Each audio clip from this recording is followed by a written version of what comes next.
Welcome to All Right in Sin City, a podcast about writers and writing in the Windsor-Detroit region. Your podcasters today are Irene Moore Davis, author, educator, and local historian. Sarah Jarvis, former bookseller, publishing rep, and literary festival chair. and me, Kim Conklin, Windsor-based writer and filmmaker.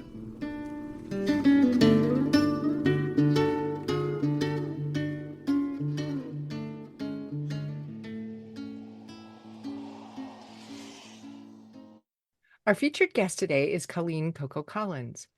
Colleen Coco Collins is an interdisciplinary artist of Irish, French, and Odawa descent, working in songwriting, performance, poetry, and visual arts.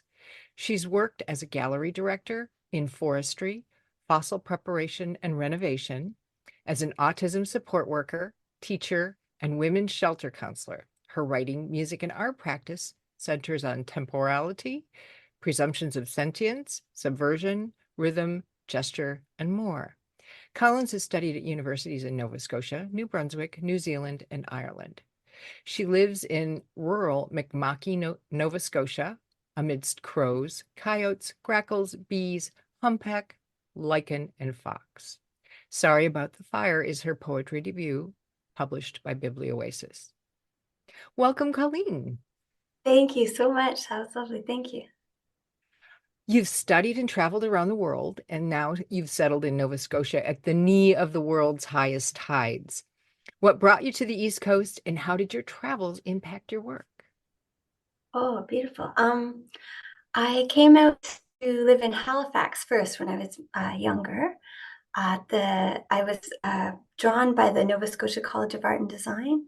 I had been studying at a high school for the arts in London, so nearby to Windsor where you are. And I had heard many beautiful things about the school in Halifax, and I found myself kind of drawn to both the conceptual art approach of the school, and then once there and having been there a while, I really kind of fell in love with the geology, with the geography, with the pace, with the proximity to the endless sea out here. And when you speak of how it influenced my work, I think upon reflection, the sea, and I think of the coruscation, the reflections. It really being near the sea. I think observing the moods of the sea, being I like how you say at the foot of these massive tides, and feeling the enormity of this body of water and the strength of water. As with tides of language and stuff. I think the sea in particular out here has influenced my work. Yeah, thank you. You've moved from working in other art forms to poetry. Can you talk a bit about your other art practices and the journey to poetry? Oh, beautiful. Okay. Well, I think I admit, I still love to have many fingers in as many pies as possible. So I move fairly fluidly between media. And I think that's part of the conceptual art practice, and also the reality of my experience with sentience is that, the idea sort of dictates the medium sometimes. So the feel requires a particular expression, and the frame of that expression, or the tension with the frame of that expression, changes and is fluid. And so,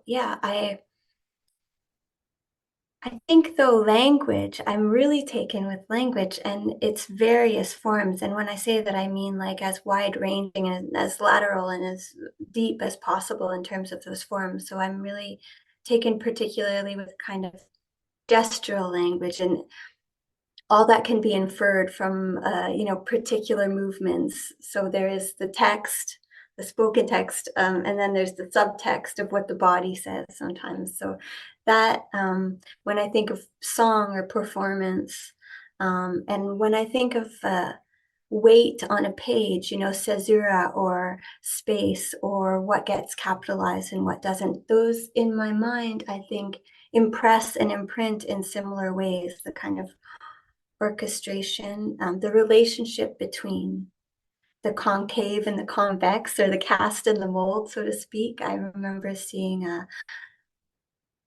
being at school in Ireland and going to see some work in England, Rachel Whitetread, and she had cast the spaces underneath children's school chairs. And I remember that kind of like, flipped a switch for me, really the specific and literal consideration of presence as something that could be absence, or as absence as presence. And so I think those kinds of moves translate across and through and are woven and sort of differently emphasized in different media, but there's a ribbon of them through visual art and music and writing and dance and all the various things. Lovely. Your poetry blends a lot of influences to create a unique kind of eco-mystical vibe. There's myth, there's nature images, castle references, and various languages. How do you go about mixing these elements when you create a poem? Does it start with an image or a feeling? You mentioned the idea goes towards the method, but are there other ways that this happens? Oh, that's very interesting. I love the relationship between these two last questions, because I think it is part of that same kind of heady, I don't know, bag of tricks, Pandora's bag, Pandora's box, if you will. Like, it all seems available, and I don't know if that's just my particular sort of desire path through things that I kind of make, or if it's a kind of like insatiable kind of appetite. But I do love to seek to communicate, and with different kinds of maybe like intelligences, or and so in order to do that, I feel compelled to call upon different kinds of languages and different kinds of nomenclatures and different spheres of reference. And maybe it's a confluence of heritages that creates this kind of fluid border, or this love of the littoral. So those in between kind of spaces, the overlap of the Venn, I guess. And I think a lot of it maybe arises out of those existences. So yeah, uh, yeah, how things are weighted, I think, can be differently rearranged. I love to construct and deconstruct, and so maybe I'm not sure if I fully answered that. It's such a beautiful question. But I feel equal access, even though sometimes that access is a little like is through a squint, or is a little bit more nefariously clustered somewhere, and I have to seek moving through a kind of permission. But I do like to draw on everything, to speak to everything, because the experience of being a human is so vast and overwhelming. In my experience, in my It certainly can be. Yes, it certainly can be vast and overwhelming. So, okay, not to push too hard in this direction, but music and sound play an important role in your poetry as well, as you've touched on. And you list influences from Leonard Cohen and Ella Fitzgerald to Frazee Ford. And there's also this ancient Irish concept called infrasound, related to the scientific idea. Can you tell us a little bit more about infrasound and kind of why you find that inspiring? Well, that was kind of Diana Beresford Kroger, I think, reading a book of hers that I came across that concept. And I think it speaks to me to like a kind of a deepening of sentience and the pervasiveness of sentience. And yeah, sound, I mean, I also think of sometimes the tyranny of the eye, in terms of the senses. Like sound is such a beautiful, evocative, illuminating sense. It's so tied to memory, as we see with people sometimes with various forms of amnesia or memory loss, how quickly sound can access thoughts. And I think of its uses in terms of like the exploration of the cosmos. I think when you mentioned, kindly said, like the kind of mysticism and that, I think it's, yeah, science and the mystical and mythology all make space for sound.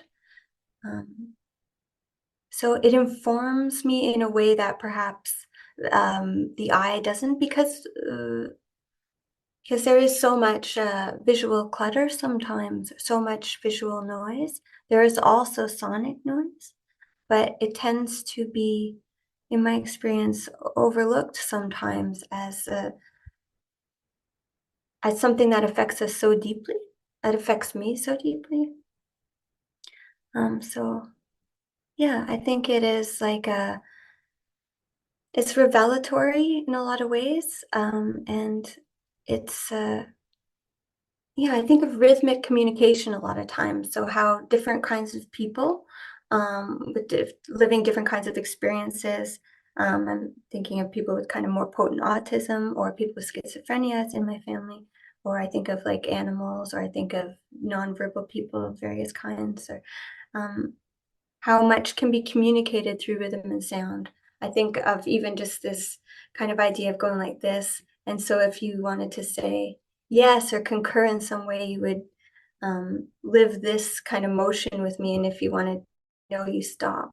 And so this kind of beauty of the simplicity of sonic communication.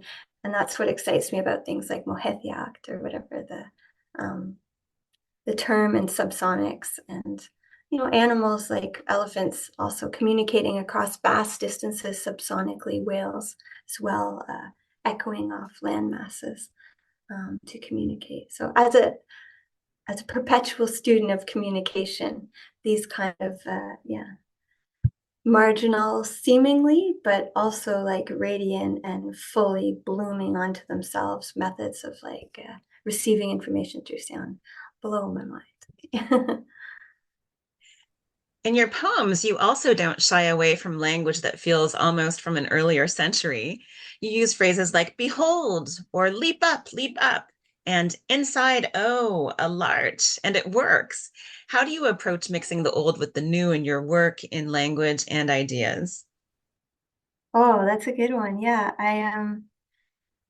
I think of, well, this image just came to mind of like this fetlock of bison, how they kind of move right into the storm or whatever. And sometimes I feel like, yeah, there's a kind of a way through with things that have already come to be, and have been sort of perhaps sloughed off or dropped along the journey. So etymology is, oh yeah, um, I'm a real fan of. And I think sometimes it's also the ear. It's what the ear cradles. If I've come across it before, it presents itself. And I don't even, sometimes I have to follow it down. Like I'm not even sure really. I'm like, is this the word? And it's just kind of arises in mind. Um, yeah, I love the journey that certain words can take us on. Of course, the kind of like, yeah, the baggage, um, but I mean to say also in such a positive way, like the palimpsest of a word, and how it really can inform us in its immediate sense, but also suggests so much beyond that. And I am really enamored with like what can happen in a footnoted kind of way, or beyond the page, or marginalia, or all that extra like gesture, speaking, all that extra information and the richness of that, the kind of grammar or cadence or words within words, or how languages kind of tumble upon one another and kind of tease each other out, or kind of glean or magpie certain kinds of parts of words. So yeah, maybe you can relate. Yeah. So we were just enjoying your use of the word palimpsest in there. So, Oh yeah, yeah. the favorite. Your poetry also has a sense of positivity about nature and the environment. For example, in Thank You for Your Work, you celebrate a simple mushroom for pushing out the ground and tell it to report back if there is magic. What inspires that optimism? Oh, well, it might be easy, it might be hard won. I'm not always sure, you know? I think of maybe this kind of spectrality, whereas there's the diet of like, and I can move so easily between those things. Yeah, I think of like Martin Luther King speaking of the fraternities of the indifferent. And so apathy or anomie or these kinds of things weigh on me heavily. But then there is also like the sweet rigor of a shoot kind of, sprouting, and what that teaches me about an attitude of perseverance. So I think,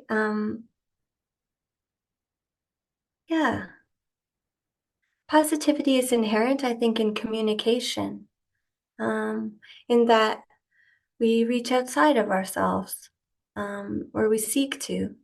And I think that's always, I've worked with many people living different kinds of lives. And I think that's always where exciting things can happen, is at that sort of crux of attempts at communication. And I believe that politically as well, in a sense that um, or maybe more in the inverse, like without that, there is danger. Yeah. I think I may have lost. It was such a beautiful question, and there were more things that came to mind. I'm sorry, but yeah. Well, this is a much simpler question. Okay. Oh, no. What was your inspiration for the title, Sorry About the Fire, which is almost an apology? Yes. Maybe a kind of sorry, not sorry, or a kind of yeah, a calibration of regret. Um, but yeah, there is a kind of uncertainty in it. It comes, I think, from like literally the idea of Prometheus stealing fire from Mount Olympus, and in that, ideas of what is ungovernable and shining a light, or you mentioned Ella Fitzgerald, like brightening the corners. I think illumination, so casting light on, I think of is through the book sort of shadowed sentiences, or maybe hidden intelligences. So things such as sound, such as ways of being for people, experiencing different lenses, having been imprinted in different ways. I think as a foremost communicator, kind of heavy trawling all the media, that kind of, communication and illuminating is sort of a calling in some ways, or something I wish to explore.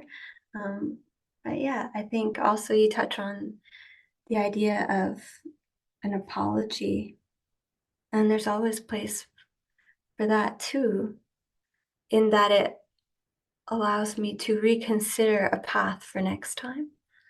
Yeah, again, it kind of sometimes appears, right? Like the title just kind of like things just kind of sing song through the mind, little earworms. So.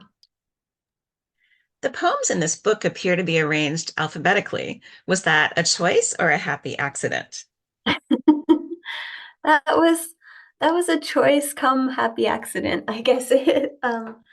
I think there was something as with, I guess, back to this kind of marginalia or like gleaning a bit of extra information, I always enjoy, I mean, I find myself to be a pretty atemporal person. I get easily lost in time, literally and figuratively. But I always find like a kind of locating device, maybe chronology, when I'm reading someone else's work, to allow my mind to kind of flirt with that, the edge of the gyre sort of thing, you know, and bring my own meaning or project my own experience more onto like, oh, this would have been happening in May of 1944, say, or, you know, so spring would have been happening. There would have been war considerations. So I can, yeah, consider beyond what is offered by the poet or the writer or the maker of the work. Because I think that was probably afoot for them too. And I know for me, I'm not always conscious. I am not full stop conscious of the variables at play in printing when I'm making something, but they are informing the work and me in the work and maybe the reader. So that's part of a happy accident. Cool that you noted that though. Thank you. So what are you writing now? I know this book has just come out, but have you got anything else that you're cogitating over? Yes, thank you, Sarah. I'm ever writing. It's like a happy affliction. And yeah, I got I really became enamored with the haiku or the short form. So I've been doing a daily practice of that for a while. And writing other poems, commission kind of work sometimes in poems, and also writing songs. So I'm recording an album of songs right now, which is like a sister to poems, and that's an interesting process to be writing and to have a sense of it being like either a song or a poem, and the kind of the decisions that arise instantaneously within those kinds of works happening. But reading, doing a lot of, also sort of considering the essay, reading a lot of essays, just a continual noting of words, a bit of a logophile. So always like wanting to find a home for these gems that ever call me out there. So would you like to read from Sorry About the Fire for our audience? Yes, I would love to. Thank you so much. I have like a clutch here of poems, and I'll start with this one, which considers Cassandra's foreseeing of the Trojan horse and having no one believe her when she tried to convey this. It's called Hem. What has been foretold? This line will draw around this skirt. The horse is a wardrobe full of killers, and only you know. The eagle will always want the liver. You couldn't free get tried. This one's atti e moti mentali, which is a Latin phrase used by Leonardo da Vinci to describe the attitudes and motions of the mind. He wanted a more embodied visual fidelity or representation. And his friend Ginevra de Benci, a poet herself, is also in this. Her line is, I beg your pardon, I might be a mountain tiger.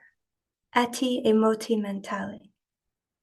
At the mouth of a hydrothermal vent, a quavering current, a stent to the heart of the being of the end of the death.